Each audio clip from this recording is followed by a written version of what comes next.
네, 예정된 시간이 조금 지났지만 진보당 기자회견 진행하겠습니다. 오늘 기자회견은 그런다고 애 안 낳습니다. 거대 양당 저출생 정책 규탄 청년진보당 기자회견입니다.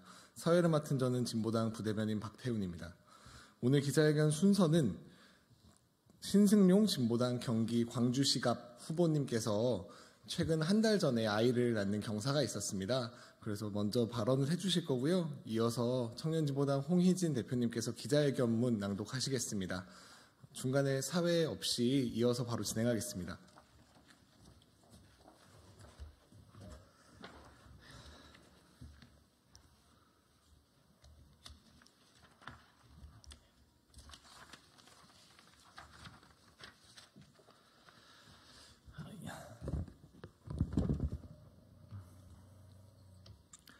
예, 안녕하십니까. 진보당 광주시갑 후보 국회의원 후보 신승용입니다.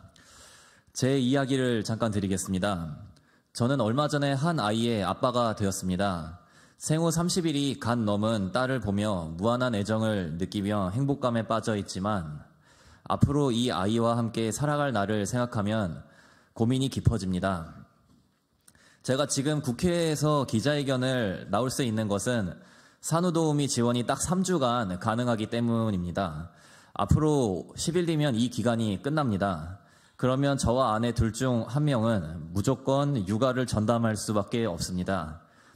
제 아내는 프리랜서로 일을 해왔고 저는 건설 노동자로 일을 해왔습니다.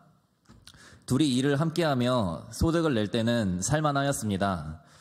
그러나 부양가족이 생기며 입은 3개가 되었는데 노동은 한 명이 해야 되는 상황에 부닥쳤습니다. 이 와중에 민주당과 국민의힘이 거대 양당이 낸 저출산 고령화 대책을 보면 한숨밖에 나오지 않습니다. 국민의힘에 묻습니다. 저출산 고령화 대책으로 남성 출산 휴가 의무화, 육아휴직 급여 인상 등 주로 일가정 양립 지원에 초점을 맞춘 방안을 1호 공약으로 제시했다고 하였습니다. 그런데 저와 제 아내와 같은 비정규직 노동자들은 어디에 휴직급여를 신청해야 합니까? 국민의힘이 신경 쓰는 출산율 대책은 정규직 노동자들만의 대책입니까? 국민의힘에 묻습니다. 대한민국 출산율 저하의 근본 원인이 아빠들이 육아를 위해 시간을 안 내기 때문입니까? 육아휴직 제도가 있음에도 쓰기 어렵게 만드는 경직된 직장 문화가 근본 원인입니까? 소득 하위 40% 대비 소득 상위 40%의 출산 배수는 이미 2배수가 넘었습니다. 저소득층일수록 출산 포기자, 소위 출포자가 나날이 늘어가고 고물가, 고금리, 고환율 속에 허덕이는 청년과 신혼부부들에게는 출산은 생각하기도 싫은 일일 뿐입니다. 아이를 안 낳을수록 현명하다는 말이 괜히 있는 게 아니란 말입니다. 민주당에 묻겠습니다. 문제 진단을 미래에 대한 희망, 자산, 소득 불평등으로 삼았습니다. 그리고 내는 정책이 저금리로 돈을 빌려주는 현금성 정책과 아이를 낳을수록 많은 평수의 집을 주겠다는 포상 정책을 걸었습니다. 뭔가 이상하지 않습니까? 문제에 대한 진단과 대안이 왜 따로 놉니까? 자산, 소득 불평등이 문제면 이것을 해결하십시오.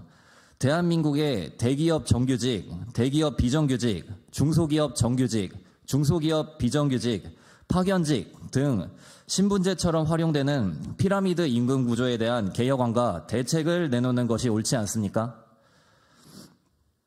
왜 아이를 많이 낳으면 돈과 집을 주겠다고 포상을 걸고 있습니까? 친구들에게 물어보면 하나같이 대답합니다. 집 하나 얻겠다고 결혼해야 하냐? 난 그러긴 싫다. 이게 뭐가 틀린 말입니까?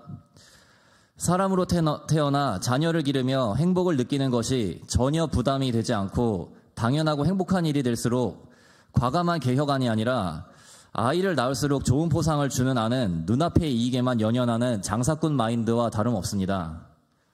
출생률과 관련된 여러 가지 의미 있는 지표가 많이 나오고 있습니다. 그 중에서도 가장 주목해야 하는 것은 소득 수준에 따른 출산 포기자의 증가 추이입니다. 노동인구의 절반가량이 비정규직으로 일하는 상황에서 이들에 대한 사회 안전망에 대한 확대, 육아와 돌봄에 대한 국가 책임의 증대, 절망적인 소득 격차의 해소가 이루어지지 않는 이상 출생률의 중간은 요원할 일일 것입니다.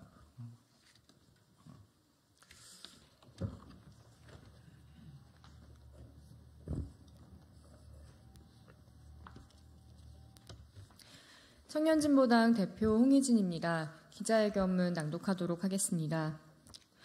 그런다고 애 안 낳습니다. 지난 18일 국민의힘과 더불어민주당이 총선 공약으로 저출생 정책을 나란히 발표했습니다. 최악의 출생률, 한국 사회 소멸 등으로 표현되는 상황에서 국민들의 표심을 잡아보겠다는 시도로 보입니다. 더불어민주당은 대출과 주택자산 직접 지원 방안을, 국민의힘은 정부조직 개편과 법안 개정을 약속하고 나섰습니다. 하지만 청년들의 반응은 그야말로 싸늘합니다. 그런다고 애 안 낳는다는 말이 저절로 나옵니다.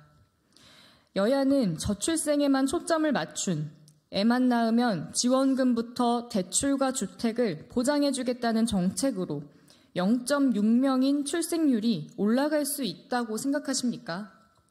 정말 이 정책들만 있으면 아이가 생기고 태어나고 길러질 수 있습니까? 어느 누구도 그 누구한테도 출산하라고 할 수 없습니다. 그런데 지금 발표된 정책들을 보면 사실상 돈을 줄 테니 애를 낳으라는 압박과 다를 바가 없습니다. 정치가 해야 하는 것은 국가의 인구가 필요하니 애를 낳으면 혜택을 주겠다는 접근이 아닙니다. 지금 필요한 저출생 대책은 아이를 낳고 싶은 사람들이 낳을 수 있고 잘 키울 수 있는 사회와 분위기를 만드는 것입니다. 저출생 문제는 지금 이 사회를 살아가는 모든 사람들이 존엄한 인간으로서 살아갈 수 있는 사회가 되어야 해결될 수 있습니다. 가난하면 애 낳으면 안 된다는 생각이 어느 세대에나 있었겠지만 지금 세대에는 그런 생각들이 훨씬 더 확고합니다. 가난한데 애를 낳으면 그 애는 무슨 죄냐, 부모가 이기적인 거다, 이런 반응들이 일상적입니다. 나 혼자 살기에도 앞날이 막막한데 어떻게 아이를 낳을 수 있냐는 국민들에게 거대 양당이 제안하고 있는 이 편협한 저출생 정책은 기만적이고 모욕적이기까지 합니다. 지금의 양당 정책으로는 저출생 문제 해결 안 됩니다. 일단 낳으면 주겠다, 이런 식의 정책이 아니라 청년의 삶이 근본적으로 바뀌는 대책이 선행되어야 합니다. 교육에서의 무한 경쟁, 불안하고 불량한 일자리, 전세 사기 걱정부터 해야 하는 주거 불안, 만연한 성차별과 당연한 경력 단절이 지금의 현실입니다. 청년진보당은 주 4일제의 전면학대, 누구나 월 300시대, 대학 서열화 폐지를 만들어내겠습니다. 전국민 4대 보험을 적용하고 돌봄 국가 책임 시대를 열겠습니다. 청년들이 마주한 잔인한 현실에 대한 해결이 곧 저출생 문제 해결입니다. 양당의 저출생 정책 다시 생각해 주시길 바랍니다. 양당의 저출생 정책은 반쪽짜리입니다. 낳으면 해줄게 식의 정책이 아니라 청년의 삶이 어려운 근본 원인을 고치는 대책이 선행되어야 할 것입니다. 이상입니다.